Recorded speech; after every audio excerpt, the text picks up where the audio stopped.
coanas.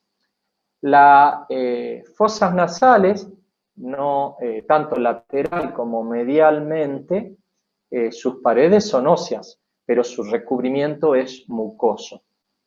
Las fosas nasales presenta estructuras que permiten que el aire que ingresa tenga un recorrido turbulento en el interior de las fosas nasales a través de la existencia de dos estructuras pertenecientes a la pared medial de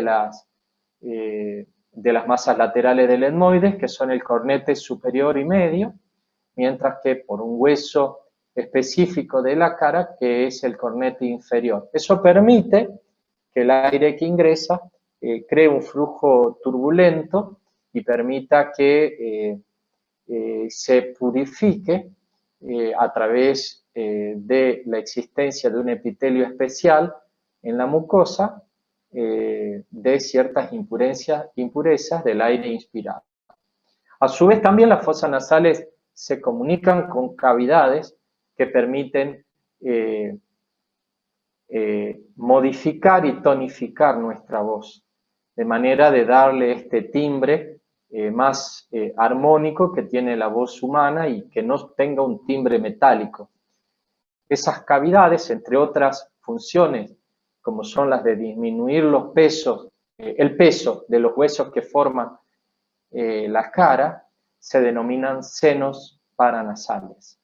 Los senos paranasales tenemos varios, el seno maxilar, que está en el interior del hueso maxilar, los senos etmoidales, en el interior del etmoides, el hueso esfenoides tiene también una cavidad neumática que se denomina seno esfenoidal. Y el hueso frontal tiene el hueso frontal. Pero fundamentalmente los que guardan relación con las fosas nasales son los senos que están en el interior de los huesos que configuran sus paredes. El seno maxilar, el seno etmoidal y el seno esfenoidal. A su vez, también las fosas nasales se relacionan con las vías lagrimales. Las vías lagrimales que sirven para conducir las lágrimas que son producidas para humectar nuestros globos oculares, la córnea fundamentalmente y la esclera, o la conjuntiva, mejor dicho, discurren desde el ángulo lateral externo y superior del ojo, las lágrimas van a confluir en el ángulo interno inferior a través de un pequeño orificio por donde ingresan las lágrimas y a través de las vías lagrimales constituida por una porción visceral y por una porción ósea, terminan desembocando en las fosas nasales. Es por ello que cuando por allí a todos nos ha pasado, tenemos una secreción lagrimal o lloramos, ¿no es cierto?, sentimos un gusto salado en la boca, porque las lágrimas ingresan a las fosas nasales, discurren hacia atrás y, como ya dijimos, finalmente a través de las coanas llegan a la faringe. Entonces, fíjense qué importante las fosas nasales. Las fosas nasales que solamente no debieran ser tomadas como la vía por la cual ingresa el aire atmosférico, sino también tiene otras funciones, como son la de depuración del aire, cierto calentamiento, lo cual no está plenamente claro del aire atmosférico, y también esta modalización más humana de nuestra voz. Recordar, tanto los enfermeros como los nutricionistas, los orificios de comunicación con el exterior y con la faringe, porque cuando coloquemos una sonda nasogástrica o una vía de ventilación nasotraqueal, vamos a tener que ingresar la sonda por la narina y hacerla discurrir posteriormente para que luego continúe nasogástrica hasta el estómago a través de la faringe. Esa es la aplicación de las fosas nasales. El segmento que continúa las fosas nasales posteriormente es la faringe, que es se podría decir, un cono músculo aponeurótico con una base superior y un vértice inferior que se inserta en la base del cráneo y posteriormente desciende para continuarse inferiormente con la vía digestiva. La faringe es un sector intermedio que pertenece al tubo digestivo, pero es un segmento intermedio en la vía respiratoria, porque ustedes fíjense que conduce el aire inspirado y que ingresa por las fosas nasales, comunicándolo con la laringe. Entonces está interpuesto entre la vía respiratoria y digestiva respectivamente. La faringe es músculo aponeurótica, vale decir, posee músculos, el constrictor superior, medio e inferior respectivamente, que se abren en un cono abierto en su cana anterior para comunicarse con la nariz hacia adelante y arriba, en su parte media en rosado hacia adelante y en la parte media con la boca, y en azul intenso inferiormente hacia adelante con la laringe. Como es un segmento abierto, vale decir, su pared anterior está abierta y en contacto con diferentes segmentos de nuestra economía, como es la nariz, la boca y la laringe, se va a denominar el segmento superior que ustedes observan en amarillo, nasofaringe o rinofaringe también, en donde observamos la desembocadura de la trompa de Eustaquio o de la trompa tubaria que comunica, ¿no es cierto?, el sector del oído medio con la faringe. Es por ello que cuando se nos tapan los oídos, nos dice el papá o la mamá, nos decía, traguen, traguen, porque así se le destapa los oídos.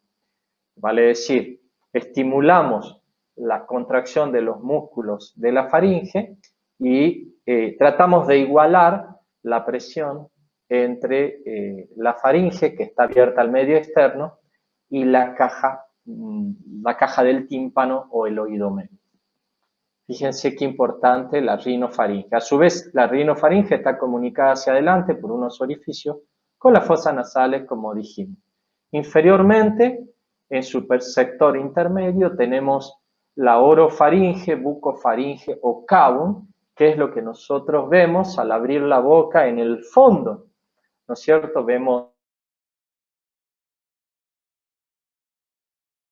inferior, que es este sector, vemos el sector más posterior de la lengua y vemos la pared posterior al fondo. Esa es la orofaringe o bucofaringe. También muy importante desde el punto de vista de la ciencia de la salud, porque nos permite ver y hacer la descripción anatómica in vivo de los sectores correspondientes a la bucofaringe. El pilar anterior del velo del paladar, el paladar blando hacia arriba, con la úvula, y hacia abajo el cuerpo de la lengua, ¿no es cierto?, la base de la lengua, y posteriormente la pared de la faringe. Finalmente, tenemos, continuando hacia abajo, en sentido distal, a la orofaringe, la laringofaringe, que es la parte final de la laringe, que anteriormente se encuentra relacionada con el segmento que vamos a estudiar a continuación de la vía respiratoria, que es la laringe. La laringe, entonces, como es un sector relacionado con la laringe, esa parte de la faringe se denomina laringofaringe. Laringofaringe. Es un sector muy importante porque marca una interfase en donde hacia adelante está la vía respiratoria y hacia atrás se continúa directamente la faringe con el esófago.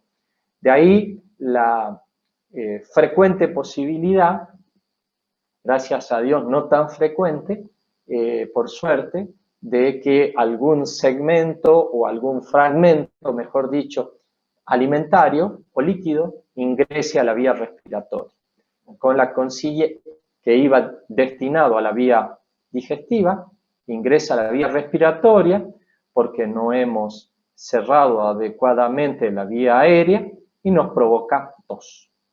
La faringe dije, un segmento intermedio del aparato respiratorio que está recubierto interiormente por la mucosa faringe y es muscular, la parte superior de músculo estriado voluntario, la parte inferior ya vinculada con el esófago, músculo liso, pero está recubierta por epitelio escamoso estratificado. Siguiendo en la vía respiratoria en sentido distal, encontramos la laringe. La laringe es un sector que está constituido, esta es la laringe, un sector de la vía respiratoria que está constituido por un esqueleto, cartílago ligamentario, que va a presentar músculos intrínsecos y extrínsecos y a su vez va a estar recubierta la laringe por la mucosa laringea. La laringe es importante porque va a constituir otro segmento de las vías aéreas. Dijimos que hasta ese punto se extendían las vías aéreas superiores y a partir de ella las vías aéreas inferiores. Pero la laringe tiene una función aparte, complementaria, muy significativa. En el ser humano más todavía. ¿Por qué? Porque la laringe es el órgano que me permite la fonación, hablar. Entonces, es muy importante que la laringe la tomemos como un órgano, como vía de conducción. Se abrió un micrófono ambiental, por favor, la pueden cerrar si son tan amables, gracias. La laringe va a tener esa función primordial. Está constituido por cartílagos, un esqueleto, por cartílagos impares, como por ejemplo el cartílago epiglótico o epiglotis, ¿no es cierto? El cartílago tiroides, visto por su cara anterior y por su cara posterior, y el cartílago finalmente más distal, que es el cartílago cricoides. El cartílago cricoides, cuya vista anterior ustedes la ven acá y cuya vista posterior la ven acá. Se tratan de cartílagos impares y medios. Pero también hay cartílagos que son pares, valga la redundancia, bilaterales, que fundamentalmente lo vemos desde la cara posterior. El cartílago aritenoide o los cartílagos aritenoides que asientan sobre las carillas articulares del borde superior del cartílago cricoides, ¿no es cierto? Muy importante los cartílagos aritenoides. Y en el vértice de los cartílagos aritenoides encontramos dos cartílagos más, que son los cartílagos corniculados. Vale decir que los cartílagos que acabamos de mencionar forman el esqueleto cartilaginoso, que está completado ese esqueleto por membranas, la membrana tiroidea, que es esta, que ustedes ven se extiende de un hueso que no pertenece a la laringe, pero se encuentra en la parte superior del cuello y se denomina hueso yoides, y se extiende desde el borde inferior del yoides al borde superior del cartílago tiroides. Existen otros ligamentos, ¿no es cierto?, o membranas, como la membrana